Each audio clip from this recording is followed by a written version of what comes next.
Okie dokie, it has been quite a while since I last posted a video, so this one might take a little bit, but that's okay. I planned for that. I'll probably only go over these three today: Calc, Chem, and Physics. Mainly because one, computer programming is hard to teach on a board. I mean, we could go through and be like main and like go through what all that means, but really it's hard to show, and I might do it next time, or I can explain it later, but and then graphics, you just really need to be in AutoCAD. That's what we've been doing. We just took our AutoCAD exam, so I'll probably have more stuff next week on graphics about architecture drawings, but since I've already gone over all the other things, we'll just focus on these three today. So starting with Calc, all we've been doing are series and sequences. So a sequence is this. That's all a sequence is. A sequence is like, all right, so what's a sequence? So an here is going to be n. So a sequence is just like, all right, so we're going to take everything in here, and well, an of 1, well, n is 1, so you're going to have 1. Well, an 2, well, n is 2. Well, that's pretty self-explanatory. And then 3, 4, 5, continuing on, etc., etc. That's a sequence. Very simply, that's all a sequence is. With sequences, you can treat them. We want to know a couple things about sequences. We want to know whether they converge or diverge. So whether they go to infinity, diverge.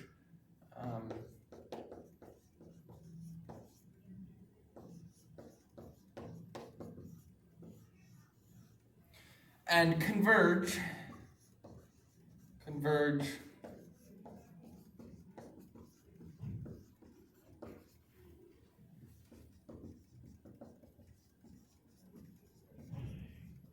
Okay, so here's mainly what we're focusing on sequences. Does it converge? Does it diverge? What's it doing here? So, we have n. So an equals n.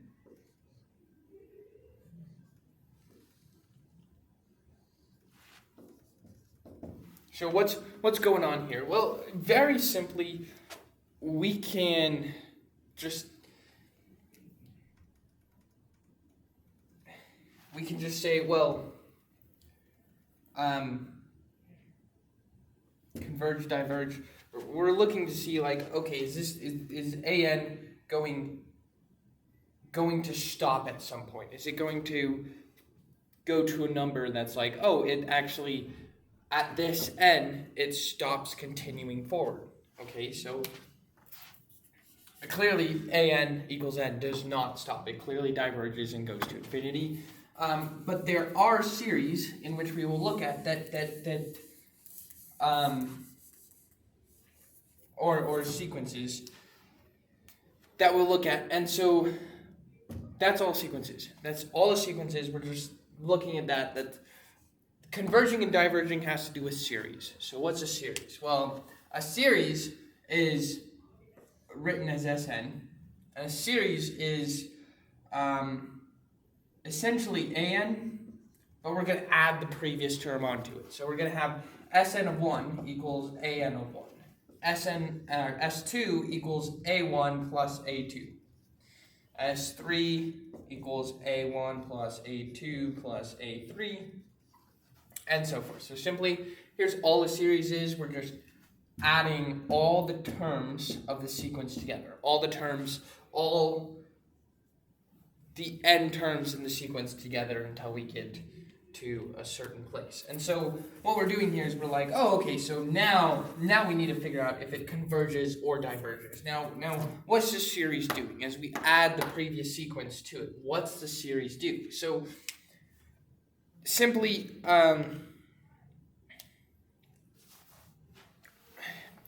they get really complicated because you can kind of just take limits, but you can just only take limits of sequences. So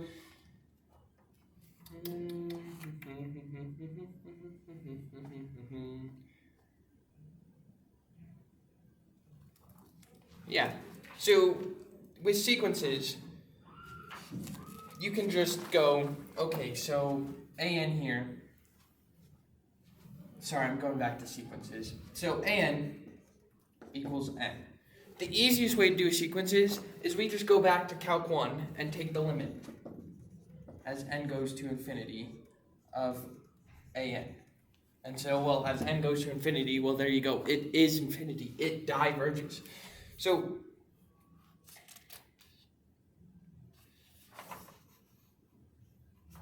yeah, so sequences are simple. You can just take the limit as n goes to infinity. Series are a lot more difficult because a sequence may converge and a series diverge. Okay, so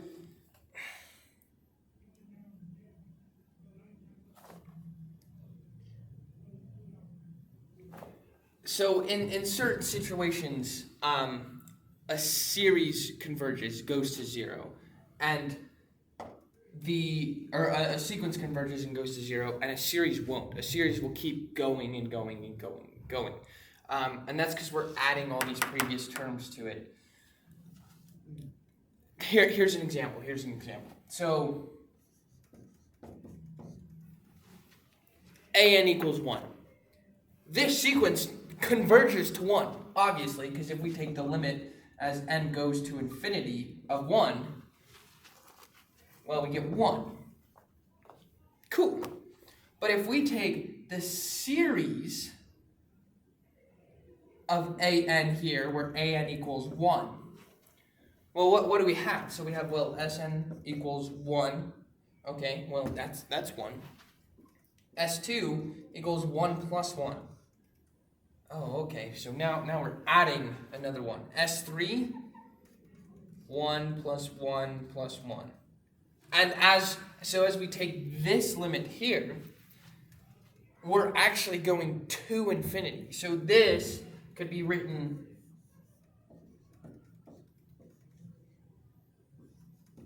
and this is all adding, this sigma here is just saying we're adding all the terms from n equals 1 to n equals infinity and seeing what happens. So here, the series diverges, but the sequence converges. So not all the time do we get the same play between series and sequences. It's quite interesting. And that actually is summed up in theorems. There's multiple theorems in here, and that is theorem 7. I have to go find my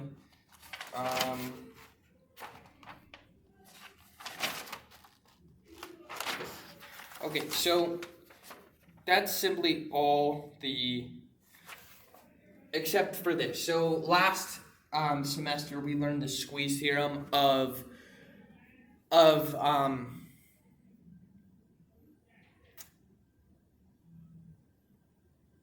functions. Wow, that was hard. Like you can say that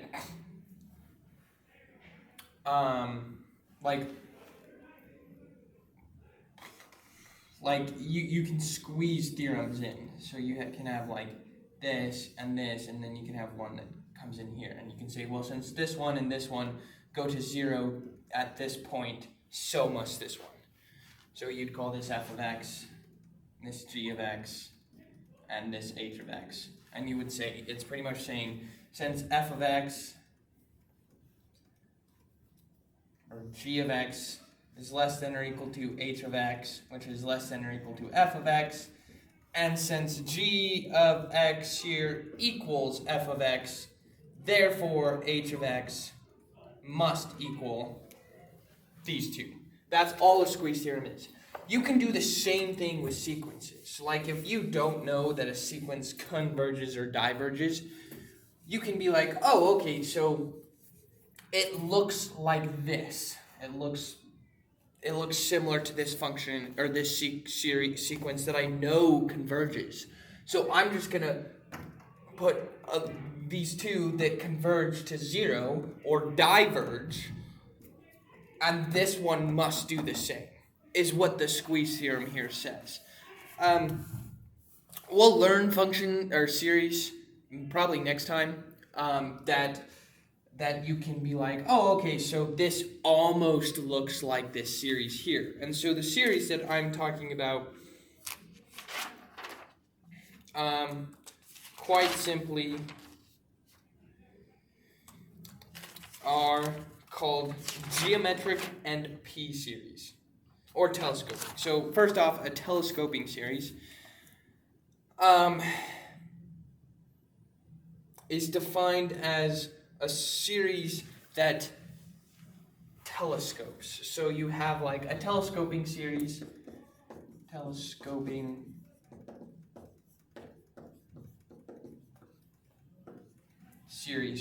is one of this form. So we write series like this because we're taking an, the sequence, and adding up all its previous terms of 2 over n squared plus 2n. So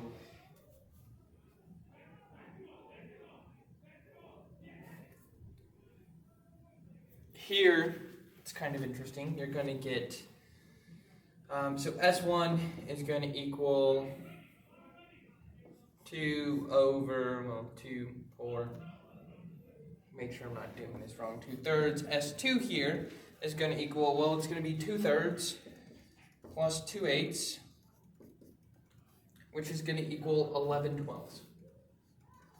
Okay, so there kind of seems to be this pattern where the numerator is bigger than the denominator and so forth, until we get to S3, where we get 2/3 plus 2/8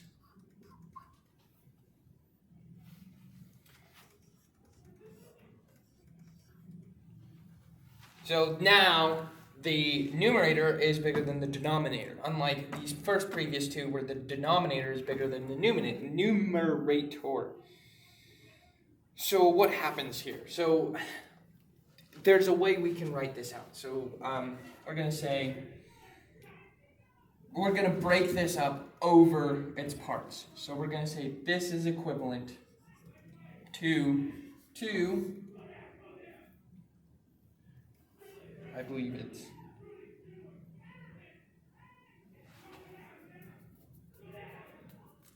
actually what we're going to do is we're going to say 2 over n plus 2 is equivalent to a over n plus b over n plus 2. This is just the partial fractions that we learned when doing integrals of polynomials.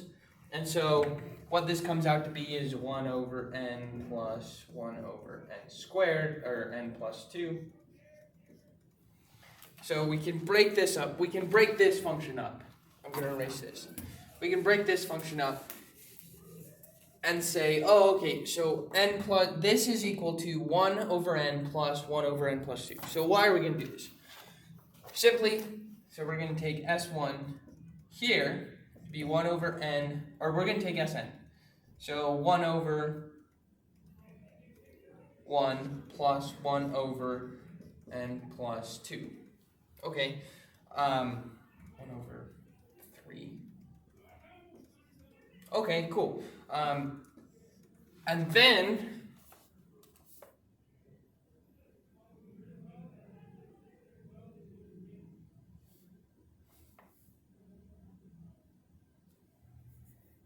sorry, I messed this up. This should be minus, because this is -1. My bad. So when you do partial fractions here, you get 1, a equals 1, and b equals -1. And so you get 1 over n minus 1 over n plus 2. So here, it has to be negative, and you'll see why. So you get -1. So then we're going to add the next term in the sequence. Okay, so next term in the sequence here, 1 over n is 1/2. Okay, so 1/2 minus 1 over 2 plus 2. Okay, minus 1/4. Okay, all right, what's the next sequence here? All right, so now we're going to add All right, what are we adding here? Okay, so 1 over 3 minus 1 over 5. So this is going to continue to happen. It's going to keep happening. And then we're going to get to the point where we have 1 over n minus 1 minus 1 over n plus 2. Okay, this is at n equals n minus 1. So, and then we're going to get plus 1 over n minus 1 over n plus 2.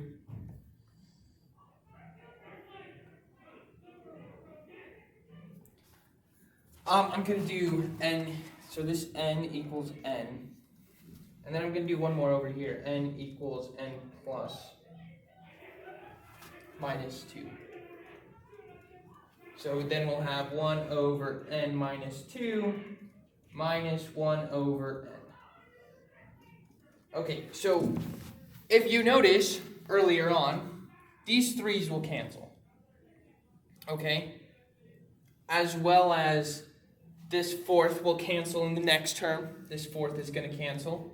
And this 5th will cancel later as well. Because if we look here, well, we have n, 1 over n, and 1 over n. Oh, okay, so we have 1 over n and 1 over n. Okay, these two n's are going to cancel. And then we've already had n over n minus 1 back here. So then this n is going to cancel. And this has already happened. So we actually get, it narrows down to a telescoping series. Everything in between can be canceled out. Everything in between here is non-existent pretty much. So we can write a telescoping series as this one here is going to equal 1 over 1 plus 1/2 minus 1 over n plus 1 minus 1 over n plus 2.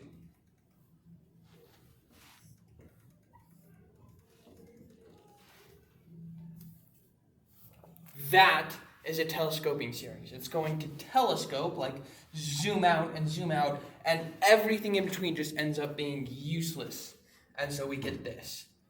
That's a telescoping series.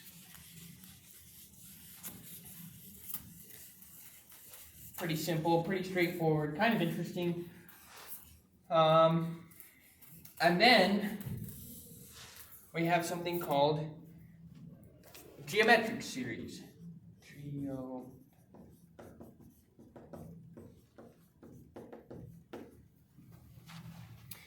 And a geometric series is very simply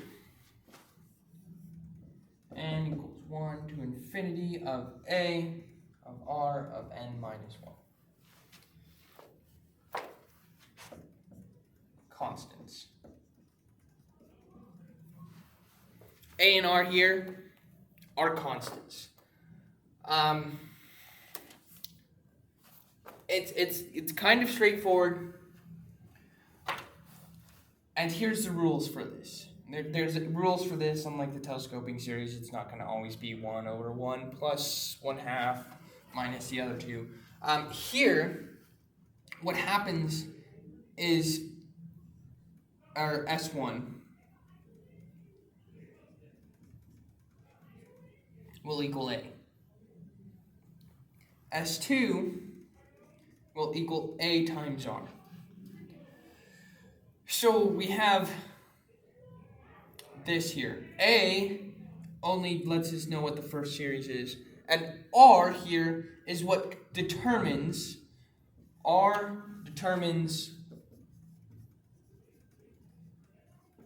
convergence.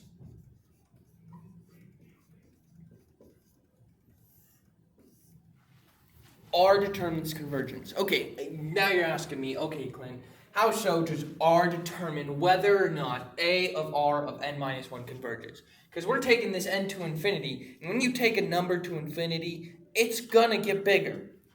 And that's true unless we have a number smaller than 1. Okay, so here, we're going to do some side work. So if we have 1 to 1 squared, is this less than, equal to, greater than 1/2?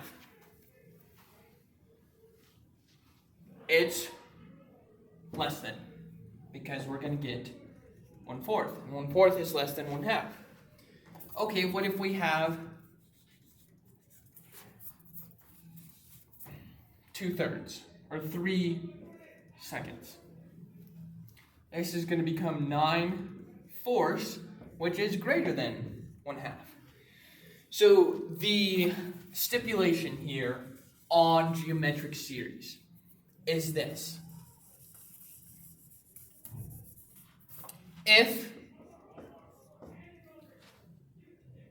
-1 is greater than r, which is less than 1, which is also written, is also the absolute value of r is less than 1, then the series converges to some finite number. This is true for all geometric series. Every geometric series, this is true. So the question is, what if I give you something like this?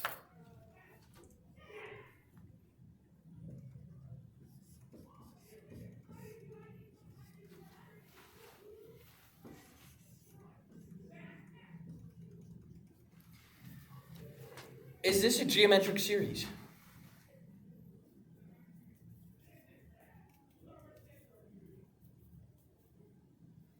The answer is yes.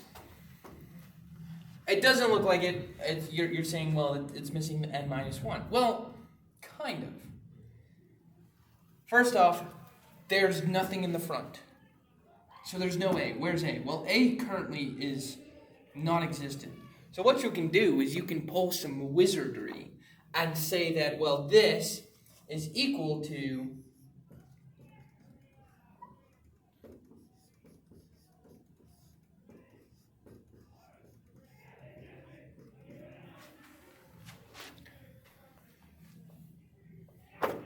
that's all it is. So you just finagle the what you're given, and you're like, actually, this is a geometric series because I can just pull this out, and then that's n-1.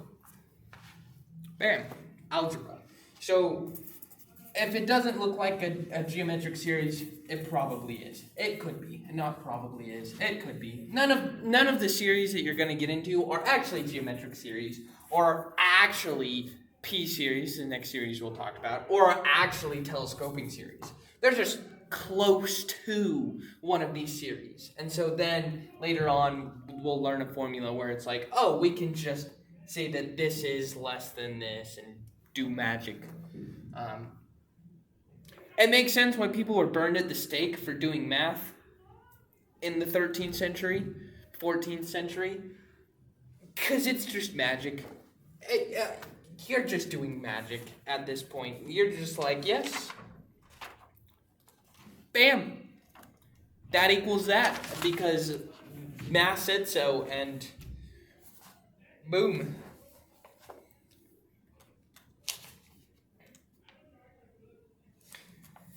Okay, so then we're going to get to, did I go over P series? I thought we did P series.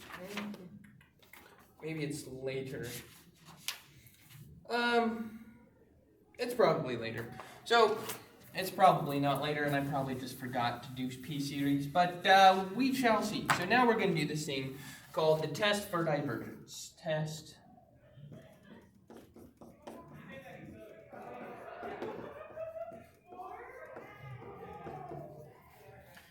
Okay, what's the test for divergence? And I realized how long this video is going to take already.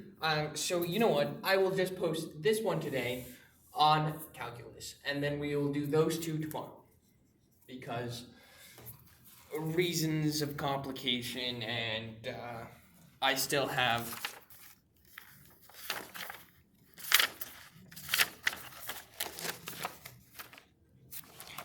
that many notes. And anyways, so, and I still think that I missed the P series. Maybe no. Maybe I didn't. Maybe P-series are later. So test for divergence. What is this test for divergence? So here's what it says. If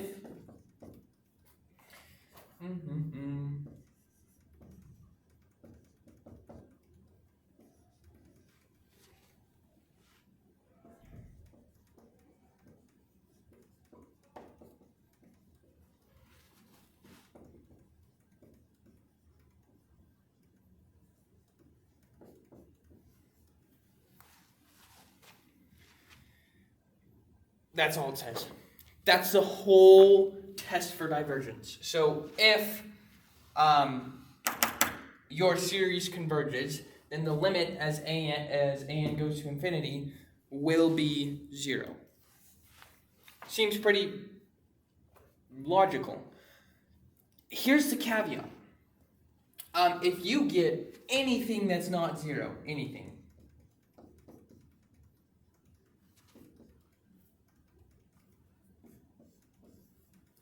your test tells you nothing. It is in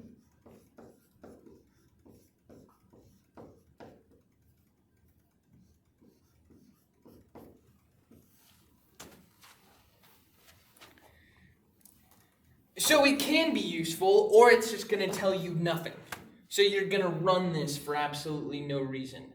The reason we do this is because it helps us from getting to the integral test, because the integral test, you have to take an integral, and we don't want to do that.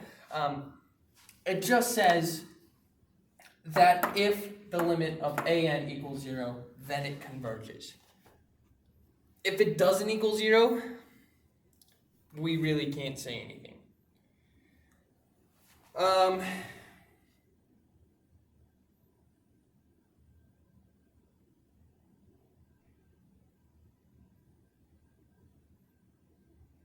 Sorry. I got this backwards.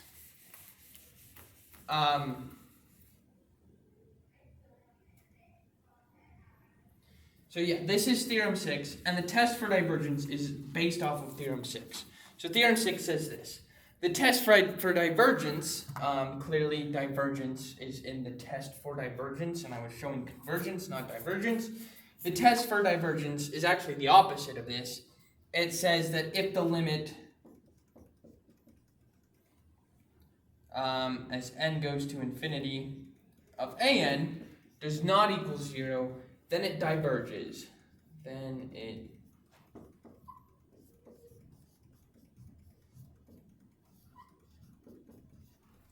Which is good news. So now we know that the series goes to infinity or negative infinity. We know it diverges. If it equals 0, then it's inconclusive. Then we have to run some more tests. So we have this test for divergence. Super nice. We just have to take the limit, which is sometimes nice, and sometimes you just want to put a bullet in your calc book. So if it diverges, you can use this test and learn that, the limit is not 0.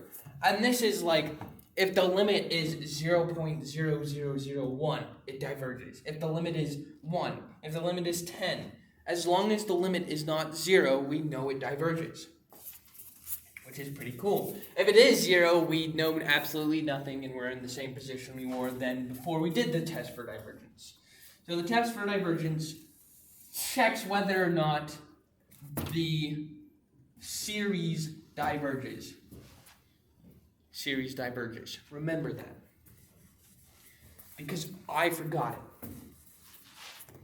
So we'll test and see if the series diverges. That's all the test for divergence is doing.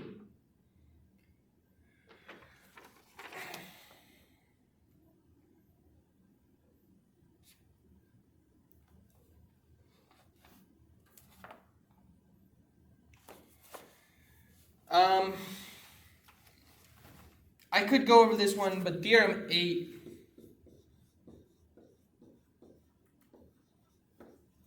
pretty much says that if you have two convergence series, you can add the convergence series together, you can multiply the convergence series by a constant, you can subtract the convergence series, and you will get a new convergence series. That is all Theorem 8 says. Very simple, very straightforward. And it also means you can divide series over. So by divide series, here's what I mean.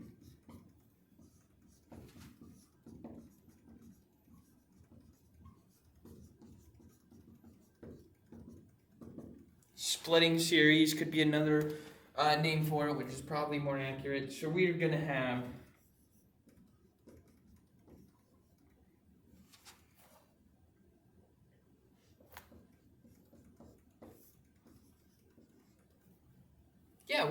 where's the P series? Because that is not a P series, but I remember what a P series is. Oh, okay, we're about to get to P series. So we have this. This is equivalent, 3n is the common denominator, so we can break this into 2/3 n, which looks like a pure series, plus 1 over 3n, and then just individually do each of these.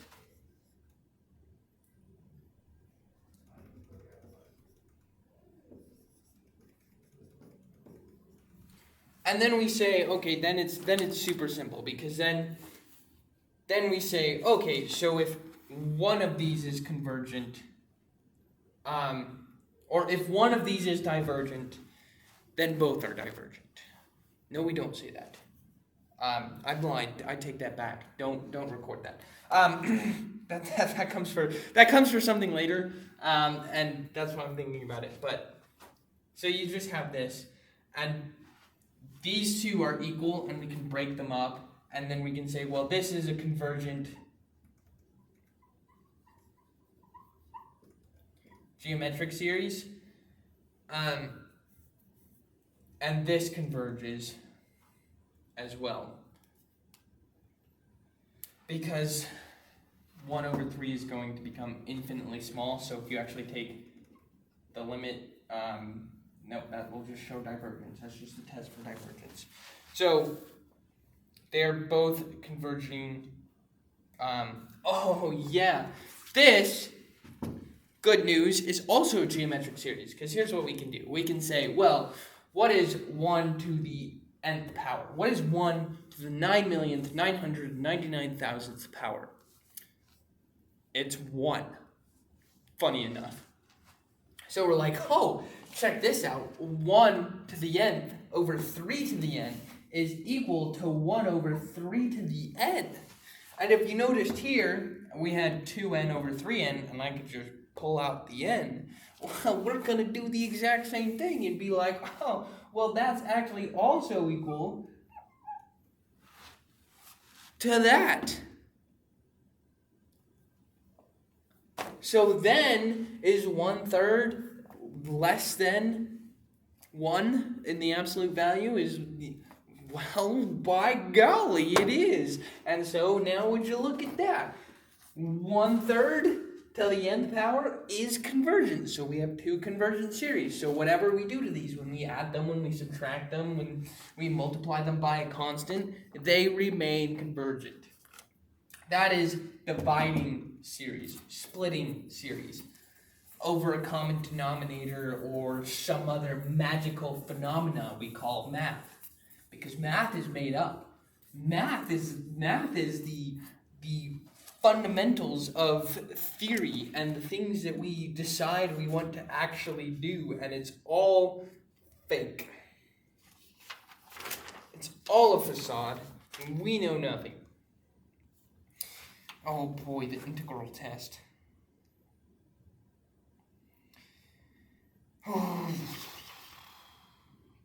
Okay, so here's what the integral test. So, integral test.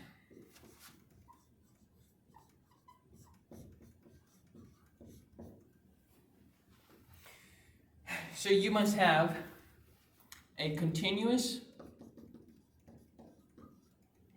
positive decreasing function series or sequence, depending on what you want to say, over the interval 1 infinity. And here the caveat note, at some x it must start decreasing and continue to decrease. So saying this caveat here, sorry, those are bad brackets. This caveat here, saying, well, it has to decrease from 1 to infinity. Yes, but no. It has to start decreasing at some point between 1 and infinity, and then continue to decrease from that point on. So actually, to test that these functions, the series, we're going to make it a function. And then we're going to do the first derivative test. And if that turns negative somewhere and remains negative for all of infinity, then we say it's decreasing on these points, on x equals blah, blah, blah, and to infinity.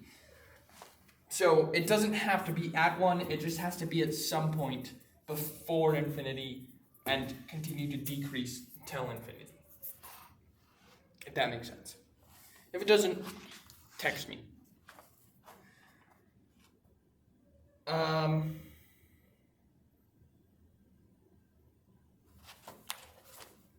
Okay, so then you're going to take, and it's going to be like, oh, okay, cool.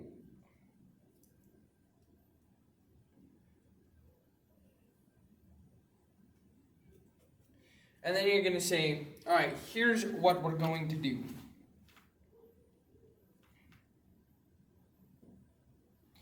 We're going to say that the integral 1 to infinity, or x decreasing,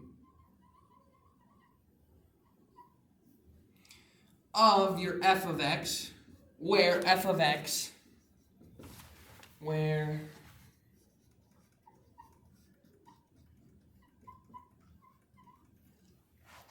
f of x is equivalent to an for all n.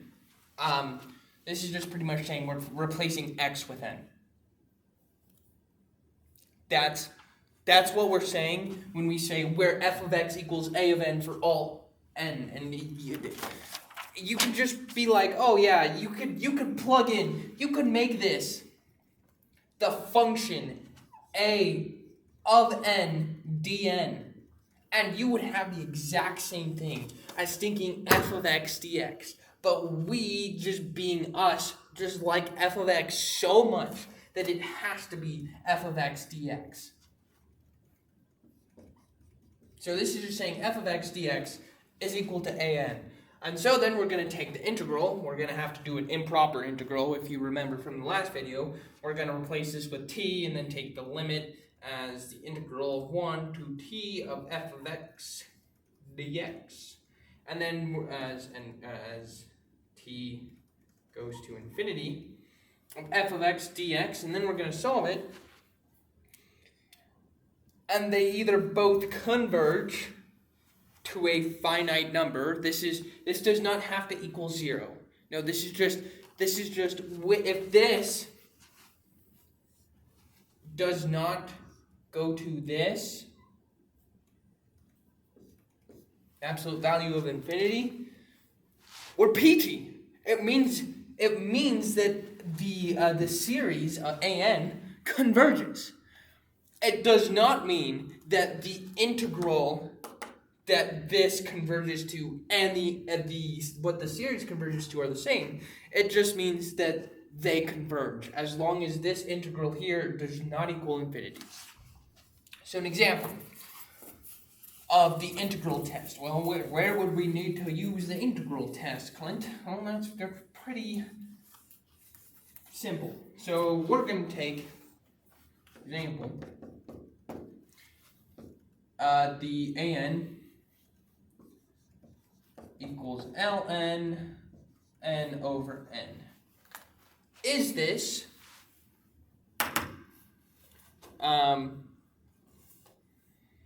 decreasing, or is this series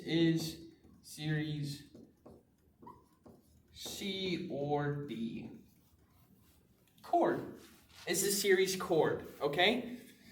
Alright, well, let's find out if the series is chord. Well, we can run the test for divergence that we just learned. The test for divergence. Oh, okay, well, that will get us infinity over infinity if we run the limit n goes to infinity of ln over n. Alright, so now we can use L'Hopital's rule and say, oh, okay, so the derivative of this over the derivative of this. Alright, what are we going to get?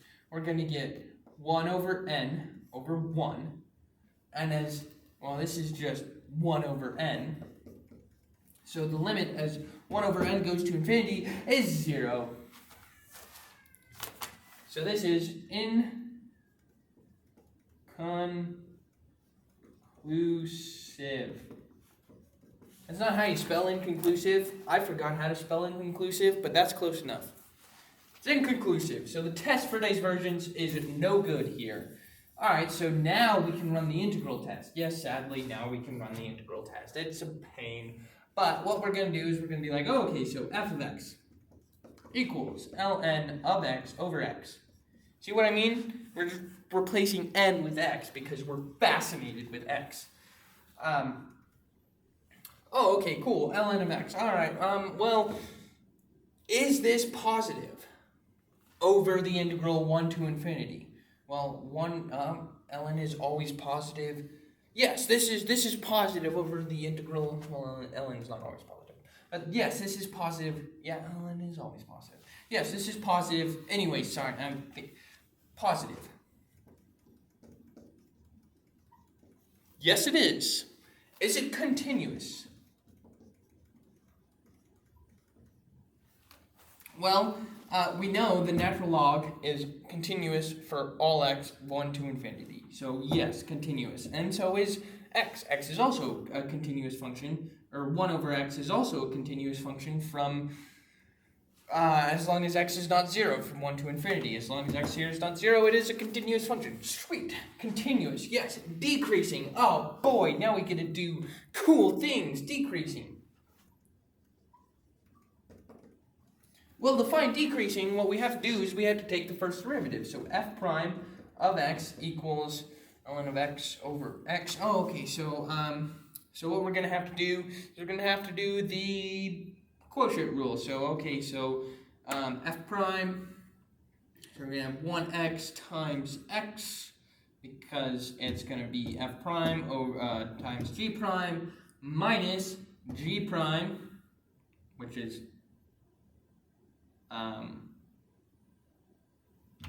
g prime is x, so minus 1 times ln of x all over x squared. Well, that's pretty cool. Okay, so here's a, sorry, that is beyond crooked. I'll try to get it straighter. Yeah, I'll just get that straighter.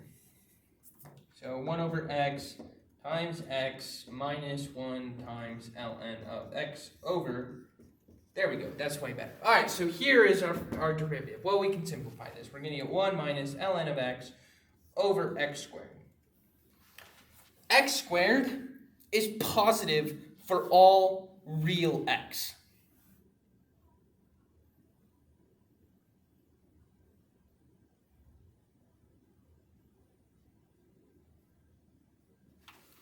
That's the real number thing, and it's small. You probably can't see it.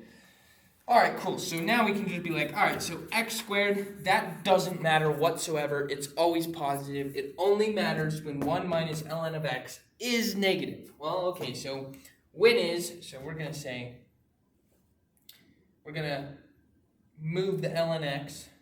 When is 1 less than ln of x? So removing this ln of x, saying over and saying we're adding it over to the other side. All right, when is 1 less than ln of x?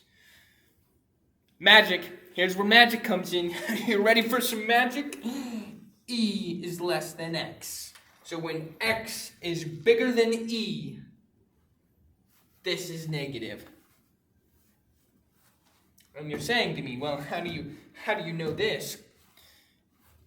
It's magical. Actually, it's not. Well, it kind of is.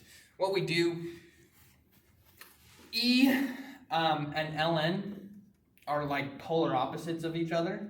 So if you have like, I believe this is how, if you have e to the 1 not minus ln of 1, but e to the ln is 1. It's nothing. E to the ln is literally nothing.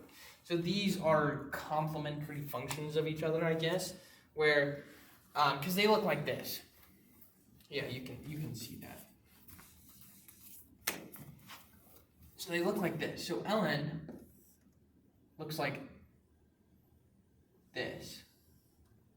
And e looks like this. So this is e. X equals e to the x. And this is, or f of x. And this is f of x equals ln. Kind of interesting.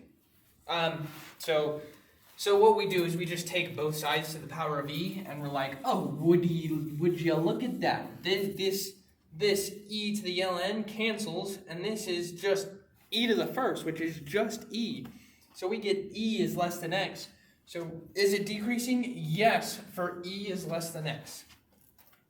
So our integral test is good to go. Now we can just run the integral test. And then we're going to run the integral test. And when you run the integral test, I don't need to bore you with integrals because I will. So we're going to get the improper integral of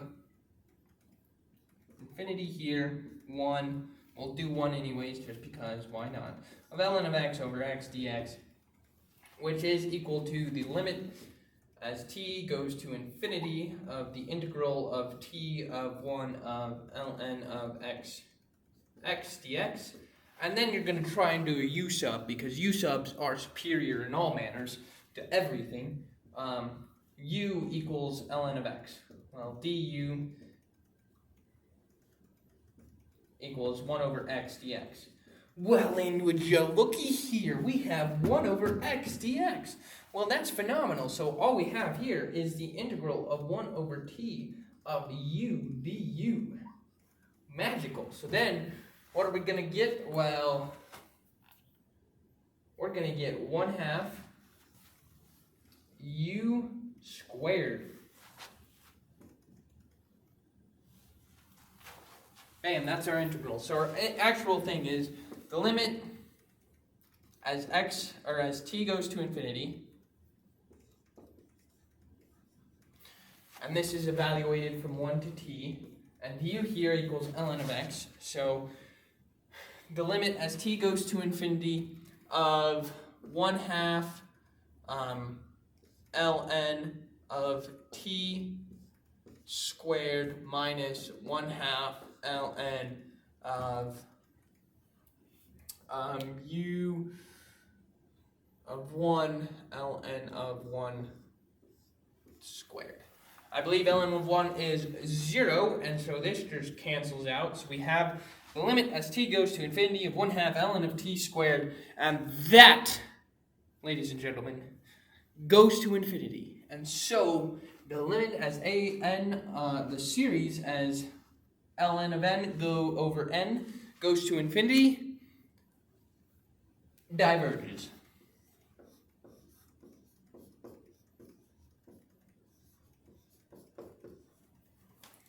Yep. All of that just to learn that this series diverges. Pretty cool. Pretty cool. Okay. What is a p-series? Good question. What is a p-series, you may ask yourself? I ask myself that all the time. What's it named after? Why did they call it a p-series? I don't know to this very day. Maybe the guy who found it was named Paulter Pagenhagen, and they decided, well, he's got a lot of P's in his name. Let's name this series that he discovered the P series. And then it became known as the P series from then onward, and it's a mess. Actually, the P series is super simple. The P series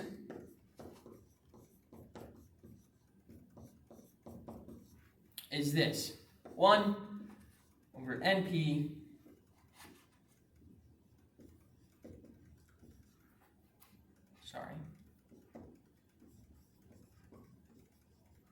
You know, I just figured out why they call it a P series. And you probably did just by looking at it, but it's because we have a P there to represent a constant.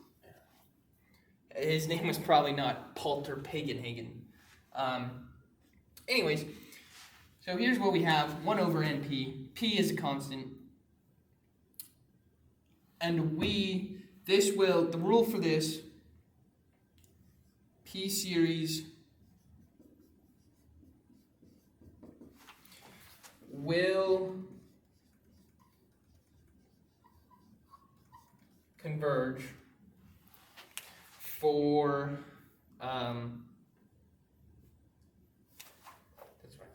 P greater than 1. If P is less than or equal to 1, diverges. So P being greater than 1 converges, P being less than 1 diverges. That's all there is to it. So if you have the P series,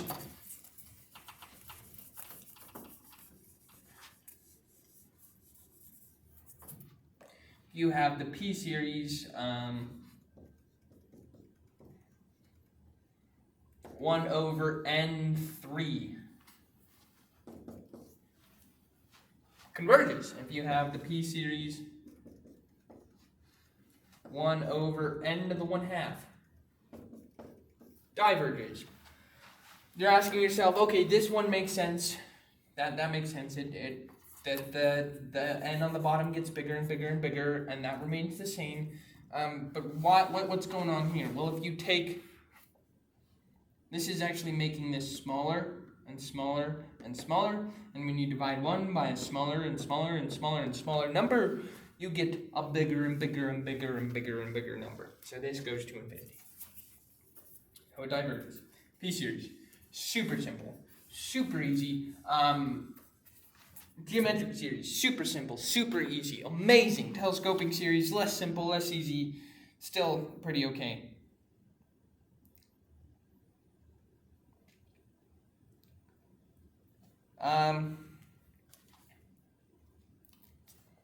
So we can have anything from -2 over N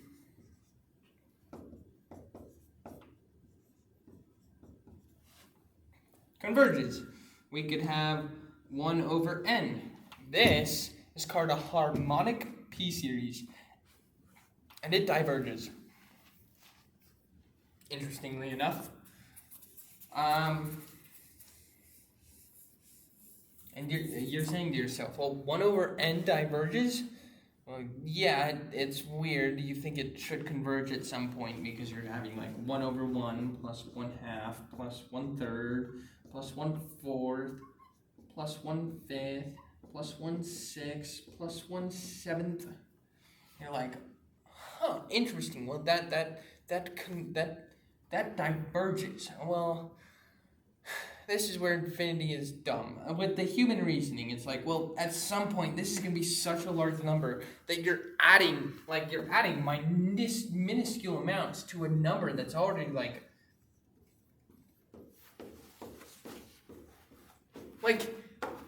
this number here is astronomically small. That's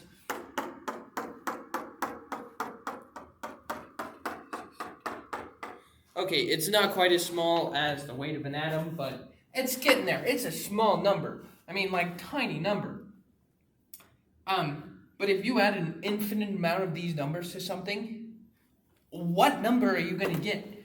You're going to get infinity. Like, It's odd, the reasoning using behind it.